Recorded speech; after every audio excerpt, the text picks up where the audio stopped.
Okay, so continuing on as an admin account, we've talked about dashboard, and we just talked about profile. Now let's look at volunteers. So in the volunteer tab, you're able to see the volunteers that are currently registered with this organization. You'll notice that there are some small icons here. The first one is that the volunteer is active or not on the system, that we're able to modify some of the profile settings.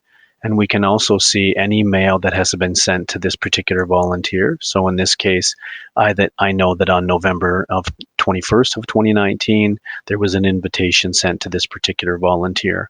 And we can go through all of those emails to be able to see what they were actually sent. Okay, sometimes we can see that the volunteer is inactive, but we can still edit their account, which means we'll be able to help with some of their profile settings. But when a volunteer takes over, we're not allowed to edit, and of course that's for security reasons. But when this is green, we're able to make changes to their account.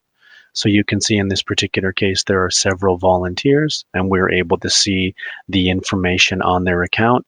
Notice that we can see their profile status as whether or not they're active in the system or not. That doesn't mean they're not active volunteers. It means that they're inactive on the Here2Volunteer system themselves. So they haven't logged in either through the app or through the website itself. So that's important. But if we go up here to Fred, we can see that not only has he verified his account by email, he's logged into the website, and he also is using the Android mobile app. So that helps us with planning ways that we can probably communicate with Fred. Notice that we can see Fred's username, his current quick pin, which is something that we use for kiosk mode, some information about Fred as well. I'm not able to make changes to this part of Fred's profile. There it is there, that I cannot edit this. But what I can do is I can modify the rosters he's connected to in our organization here. There are several ways to add people to rosters.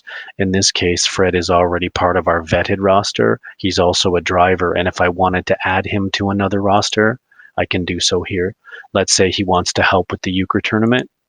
Just like that, I've added him to that information. And the advantage to that is that now any shifts that are sent out to people that are interested in helping for euchre, Fred will see those as well. You can see there's also the community care information that everyone in the organization is able to see. And I can also write some personal notes that only I'm able to see. When I make changes, please make sure we click save.